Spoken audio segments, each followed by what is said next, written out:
The courtroom was alive with the usual hum of anticipation. Lawyers rustling papers, spectators whispering in hushed tones, and the distant sound of a gavel striking in another chamber. Judge Victoria Collins sat at the bench, her gaze steady and professional. It was another day, another case. At least that's what she thought. The bailiff called the case the State of Louisiana versus Marcus Taylor. Victoria shifted slightly in her seat, her hands resting on the polished oak of the bench. She glanced at the papers in front of her. Assault, robbery, resisting arrest. A familiar ache of disappointment settled in her chest. Another lost soul tangled in the system, she thought. When the defendant was brought in, her world tilted. The man standing before her, shackled at the wrists and ankles, was not a stranger. He was Marcus Taylor, her Marcus. Her throat tightened as a flood of memories surged forward. The summer afternoons they spent racing bicycles down the dusty streets of Hammond, Louisiana. The late-night talks under the magnolia tree in her backyard. The promises they made as kids to always have each other's backs, no matter what. But the man standing before her wasn't the boy she remembered. His shoulders were hunched, his face lined with years of hardship. Yet his eyes, those deep, soulful eyes, were unmistakable. Victoria's grip on the gavel faltered. For the first time in her career, she hesitated. The room seemed to shrink, the walls pressing in as she tried to process the impossible. Marcus looked up, his expression a mixture of shock and resignation. Recognition flickered in his eyes, but he quickly looked away, his head bowing slightly. The courtroom waited. Victoria forced herself to speak. "Mr. Taylor, you stand accused of assault and robbery. How do you plead?" Marcus's voice was rough, almost unrecognizable. "Not guilty, Your Honor." Her heart pounded. She wanted to stop everything, to demand answers. What had happened to him? How had their paths diverged so drastically? But her role as a judge demanded composure. "Proceed," she said, her voice steadier than she felt. As the prosecutor began their opening statements, Victoria's mind raced. This wasn't just any case. This was Marcus, and somehow she had to figure out how to separate her past from her present before it was too late. The courtroom blurred as Victoria's mind drifted to a time long before her black robes and the gavel in her hand. She and Marcus had grown up on opposite sides of Hammond, Louisiana, divided not by distance but by the unspoken rules of their segregated town. Her family's house was a modest one-story with a white picket fence, while Marcus's family lived in a weathered home at the end of a dirt road, surrounded by fields. Their friendship had been an anomaly. She remembered how they met. An accidental encounter at the edge of a creek where she had wandered too far from her own backyard. Marcus had been fishing, his line tangled in the reeds. She'd offered to help, and that simple gesture had turned into years of secret adventures and shared dreams. "Victoria," he had once said, lying on the grass beside her under the stars. "You ever think about leaving this place? Like really getting out? Going somewhere people don't look at us funny just for sitting together?" She had laughed then, brushing off the idea, but Marcus wasn't joking. Even as a child, he saw the world for what it was. A place that didn't always make room for people like him. Their bond deepened despite the whispers, the sideways glances, and the outright disapproval from both sides. But the pressure was always there, like a weight neither of them could shake. And then one day it all ended. It was the summer before high school when Victoria's father caught them sitting on the porch together. His voice had been cold, sharp with authority. "Victoria, get inside. Now." She'd hesitated, glancing at Marcus, who stood frozen in place. "Go on," he had said quietly, his voice tinged with resignation. "I'll see you around." But they hadn't seen each other again. Not really. Her father forbade her from going near Marcus, and soon after, Marcus's family moved away.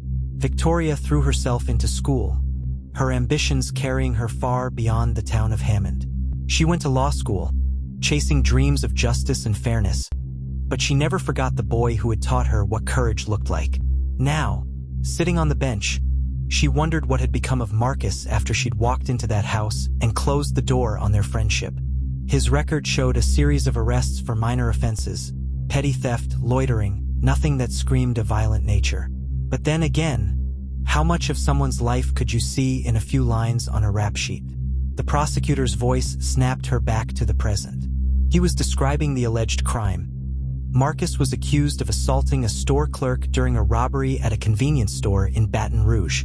The clerk had suffered minor injuries, and the cash register had been emptied. Marcus was picked up a few blocks away, the cash allegedly still in his possession. Victoria studied Marcus as the prosecutor spoke. His posture was slouched, his hands clasped in front of him, but his expression was unreadable. Did he really do it? Or was there more to the story than what the prosecution claimed? The courtroom adjourned for a lunch break, giving Victoria a moment to gather her thoughts. As she returned to her chambers, her assistant, Rebecca, approached with a hesitant expression. "Judge Collins, are you okay? You seemed a little distracted," Rebecca asked. Victoria hesitated. Should she confide in Rebecca? Would it be unprofessional to admit that she knew the defendant? Instead, she shook her head. "I'm fine. Just a lot on my mind." But she wasn't fine. How could she be when the past she'd buried so deeply was sitting just a few feet away, waiting for her judgment? The courtroom was packed when the trial resumed. Reporters scribbled notes, the clerk shuffled papers, and the prosecutor, a sharp-faced man named Thomas Warren, was ready to deliver his case. "Ladies and gentlemen of the jury," Warren began, his voice firm, "this case is about violence. It's about a man who walked into a convenience store and, without provocation, attacked an innocent clerk before stealing the cash register contents. The evidence will show that Marcus Taylor is guilty of this crime." Victoria felt a knot tighten in her stomach. The prosecutor's tone was clinical, detached, as if Marcus were nothing more than a name on a docket. She glanced at Marcus, whose gaze remained fixed on the table before him. The defense attorney, Sarah Mitchell, rose to present her opening statement. She was young but confident, with a voice that carried across the room. "The prosecution would have you believe this case is straightforward, but it's not. My client, Marcus Taylor, has maintained his innocence from the start. We will show that there is more to this story, and that assumptions made on the night of the arrest do not hold up under scrutiny." The first witness was called to the stand, a store clerk who had been working on the night of the incident. He described seeing a man fitting Marcus's description enter the store, argue with the cashier, and then lunge over the counter. His testimony was detailed, but something about it felt rehearsed. Sarah's cross-examination was surgical. "Mr. Peterson, you stated that the man who attacked the clerk was wearing a red hoodie. Is that correct?" "Yes," the witness replied. "Did you see his face clearly?" "Not really. It was dark, and he had the hood up." Sarah nodded, pacing slightly. "So you're saying you couldn't definitively identify the individual who committed the assault?" "Well, no, but—" "No further questions," Sarah said, cutting him off. Victoria noticed Marcus shift slightly in his seat, his shoulders squaring as if the exchange had given him a small glimmer of hope. The next piece of evidence was a surveillance video from the store. The footage was grainy and poorly lit, showing a figure in a red hoodie entering the store. The prosecution argued that the person in the video was Marcus, but the quality made it difficult to discern any identifying features. As the video played, Victoria studied it intently. Could this truly be Marcus? The figure moved quickly, grabbing at the counter before disappearing off-screen. The footage ended abruptly, leaving an unsettling gap in the narrative. Marcus's defense was based on an alibi. He claimed he had been walking home from a friend's house at the time of the robbery. The friend, however, was unwilling to testify, citing fear of retaliation from the community. Sarah argued that the lack of a willing witness didn't negate Marcus's innocence, but the jury's expressions hinted at skepticism. As the trial wore on, Victoria felt the weight of her position pressing down on her. She was meant to be impartial, a pillar of fairness, but how could she be when every moment reminded her of their childhood? The boy who had once been her closest friend was now a man fighting for his freedom, and she was the one tasked with determining his fate. When the court adjourned for the day, Victoria lingered at the bench, her fingers tracing the edges of the gavel. She wanted to talk to Marcus, to ask him directly what had happened, but she knew she couldn't. Any contact outside the courtroom would jeopardize the case and her career. As she watched Marcus being escorted out of the room in shackles, Victoria's resolve wavered. She had always believed in the justice system, in its ability to reveal the truth. But for the first time, she wondered if the truth was something it could ever truly grasp. The courtroom buzzed with quiet murmurs as the trial reached a pivotal moment. It was the defense's turn to present their case, and Sarah Mitchell called her first key witness. Officer Brian Cooper, the arresting officer. Victoria leaned forward slightly, her eyes narrowing. This was where the cracks, if any, might begin to show. Officer Cooper, a burly man with a gruff demeanor, took the stand. Sarah approached him with deliberate calm. "Officer Cooper," she began, "you were the one who apprehended my client, correct?" "That's right," he replied, his tone clipped. "You stated in your report that Mr. Taylor was walking 2 blocks from the scene of the robbery when you detained him. Is that correct?" "Yes." "And what led you to believe he was the suspect?" Cooper shifted in his seat. He matched the description. A black male, mid-40s, wearing dark clothing. Sarah's eyebrows raised slightly. Dark clothing? But the suspect in the video was described as wearing a red hoodie. "Did you find a red hoodie in Mr. Taylor's possession when you searched him?" Cooper hesitated. "No, but he could have discarded it." Sarah took a step closer. "Could have? Did you or any other officer conduct a search of the surrounding area to locate this supposed hoodie?" Cooper's jaw tightened. "No, we didn't have time." "He was apprehended quickly." Sarah pressed on. "So to clarify, you arrested my client based on a vague description, without physical evidence linking him to the scene?" The officer's silence spoke louder than any words. Victoria's gaze flickered to the jury. A few members exchanged uncertain glances. Sarah wasn't done. "Officer Cooper, do you recall if Mr. Taylor said anything at the time of his arrest?" "He protested, said he was innocent." "And did you consider investigating his claim, or did you assume guilt based solely on his appearance?" Cooper's face reddened. "I followed protocol." "Protocol?" Sarah repeated, her voice laced with skepticism. "No further questions, Your Honor." The courtroom buzzed again as Cooper stepped down, his credibility visibly shaken. Victoria's heart pounded. This was more than just a trial now, it was a reckoning, not just for Marcus, but for a system that seemed too eager to condemn him. The defense's next move was unexpected. Sarah introduced an expert witness, a forensic analyst who had reviewed the surveillance footage. The analyst explained that based on the height and build of the individual in the video, there was no definitive way to confirm it was Marcus. Furthermore, the timestamp on the footage had been altered, raising questions about its reliability. The prosecutor attempted to dismiss the testimony as conjecture, but the jury appeared unsettled. A shadow of doubt crept into the room, and Victoria could feel its weight. As the day drew to a close, Marcus was given the opportunity to testify on his own behalf. Sarah had warned him of the risks, but Marcus insisted. He stood, chains clinking softly as he approached the stand. His voice, though quiet, carried a raw sincerity. "I've made mistakes in my life," Marcus began, addressing the jury directly. "I've taken wrong turns, trusted the wrong people.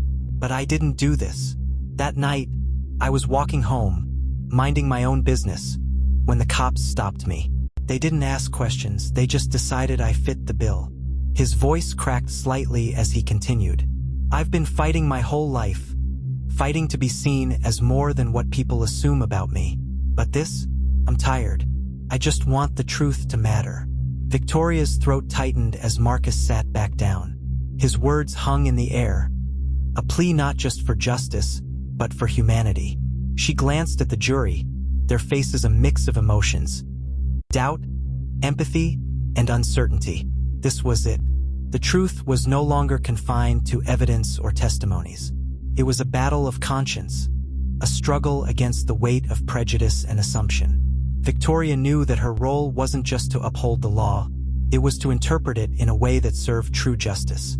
The final day of the trial dawned heavy with anticipation. The closing arguments were delivered with precision. The prosecutor leaned on the circumstantial evidence, urging the jury to trust the system's process.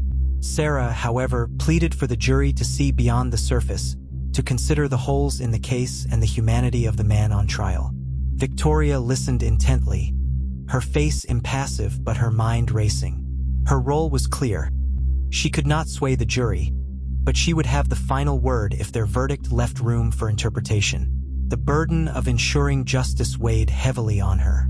The jury deliberated for hours. The courtroom emptied and refilled as people stretched their legs or whispered among themselves. Marcus sat quietly, his hands clasped tightly in front of him. He hadn't looked at Victoria since the first day of the trial, and she couldn't blame him. What could she possibly say to make any of this better? Finally, the bailiff announced that the jury had reached a verdict. The room fell silent as the foreperson stood, a piece of paper trembling in her hands. In the case of the state of Louisiana versus Marcus Taylor, we find the defendant. The pause was unbearable. Not guilty. The room erupted in a mix of gasps, murmurs, and even a few cheers. Victoria tapped her gavel, restoring order. Marcus's shoulders sagged as if a weight had been lifted, but his face remained unreadable. He had won his freedom, but it was clear this victory came at a cost. Victoria addressed the court, her voice steady. The jury has spoken. Mr. Taylor, you are free to go. Court is adjourned.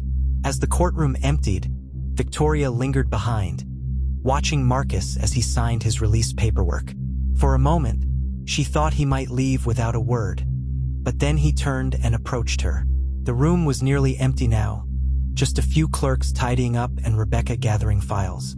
Marcus stopped a few feet from the bench, his expression guarded. "You don't owe me anything," he said quietly, "but I'd like to know, why didn't you say anything? You knew me." Victoria felt her throat tighten, the words catching. "Because I couldn't. I had to be fair.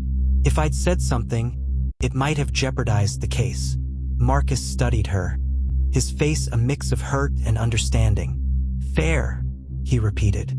"That's the thing, Victoria. The world's never been fair. Not for people like me." She nodded slowly, her gaze dropping to the polished wood of the bench. "You're right. I wish I'd done more back then. I wish I could have done more now." Marcus sighed, the tension in his posture easing slightly. "We were kids. We didn't know any better. But you know now, don't you?" "I do," Victoria said, her voice firm. "And I'm sorry." Marcus gave a faint nod, then turned and walked away, his back straight as he disappeared through the courthouse doors. Victoria sat alone in the empty courtroom, the weight of his words pressing on her. She had upheld the law, but the trial had revealed a deeper truth. Justice wasn't just about verdicts and evidence. It was about the lives shaped by systems far larger than any one person. For Victoria, it was a wake-up call, a reminder that her position wasn't just a seat of power but a platform for change. As she left the courtroom that evening, the fading sun casting long shadows across the courthouse steps, Victoria made a silent vow. She couldn't change the past, but she would do everything in her power to ensure the future held more than hollow promises of fairness. It would be hard, perhaps even impossible, but she owed it to Marcus and to herself to try.